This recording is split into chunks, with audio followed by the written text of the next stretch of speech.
At 16, I left home. I started doing drugs, prostituting.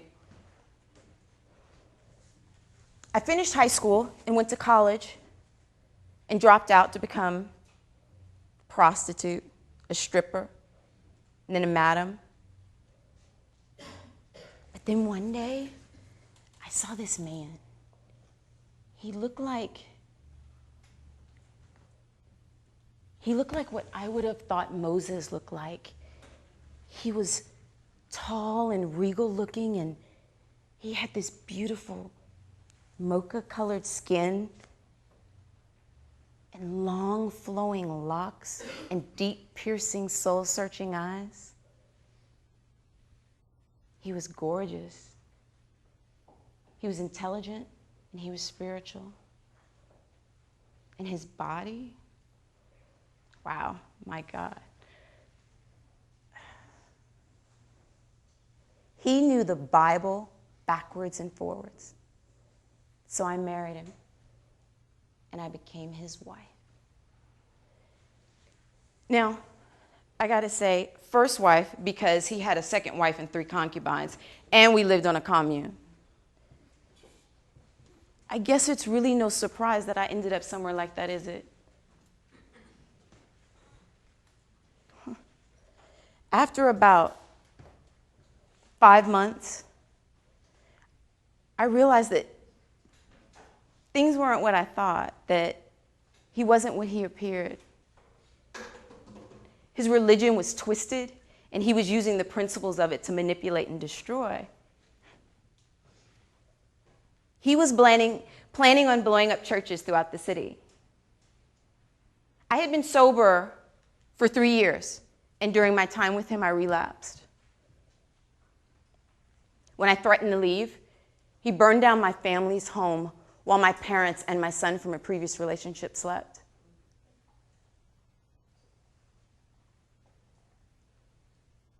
I ran for my life.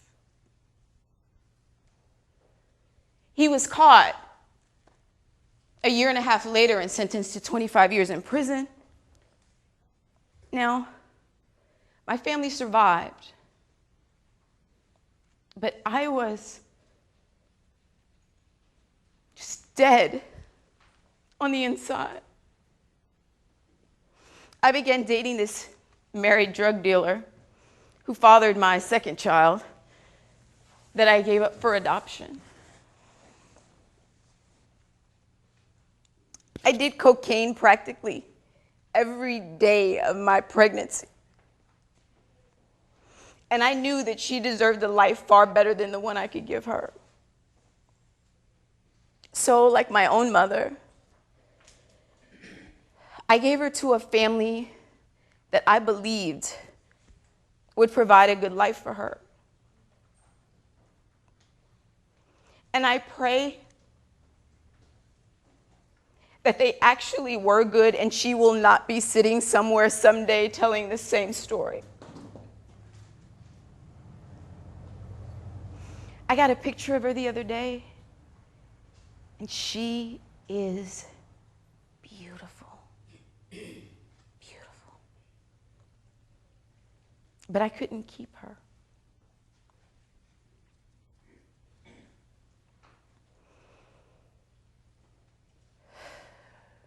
It wasn't until going to jail some 15 times that I decided I wanted sobriety for myself.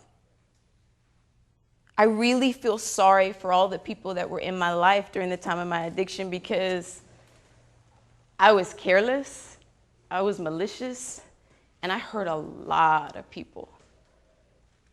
What they never knew was that it wasn't about them. It was about me and how much I hated myself and my life. They just happened to be people that were in the path of the casualties of the war with myself.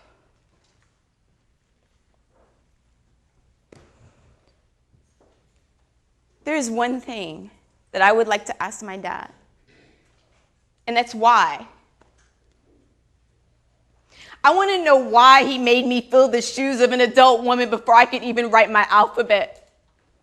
I want to know why he stole my childhood. I want to know why he robbed me of the life that I should have been able to live instead of having me live the life of a chronic relapser. And I want to know why she didn't believe me.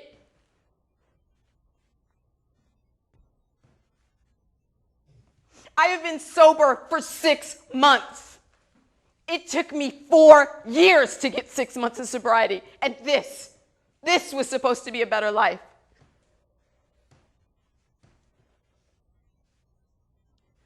You want to know where this issue is right now with my family? Under the rug, where it's always been. That's their way, to act like it never happened. But it is no longer mine. I am speaking out. This time around, I realized that my mother was just as sick as my father was. And that was a hard pill to swallow because I loved her with everything in me. The most defining moment of my life was when I learned I do not have to apologize. I do not owe anyone an explanation for what I do, when I do it, or why I do it. If it is for the good of me, then no one has to like it or condone it. By me taking ownership of my life, she will be forced to take ownership of hers. I am no longer responsible for that. I am no longer responsible for that. The only one that I am responsible for is me.